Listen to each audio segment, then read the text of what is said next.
যারা ক্ষমা করে এরা অনেক ভালো থাকে ভাই, জানেন? আপনি ক্ষমা করে দিলে আপনি শান্তিতে থাকবেন। আপনি যদি আপনার ব্যাড এক্সপিরিয়েন্স, তিক্ত অভিজ্ঞতা, কে আপনারে গালি দিছিল, কষ্ট দিছিল, সবসময় এগুলো বয়ে বেড়ান, it will burn your self inside. এগুলো আপনার ভিতরে জ্বালায় পড়ে সারখার করে দিবে।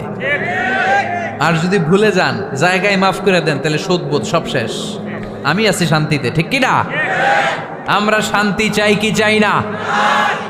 আমরা অতীতের এই কষ্ট বুকে নিয়ে আর চলতে চাই? সমাধান একটাই, ক্ষমা করে দেন।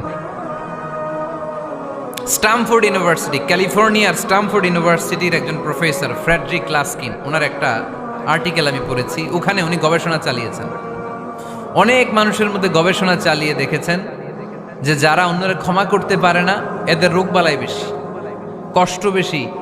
আর যারা সহজে ক্ষমা করে দেয়, এরা সবসময় শান্তিতে থাকে। এটা পরীক্ষিত, এটা ওনার একটা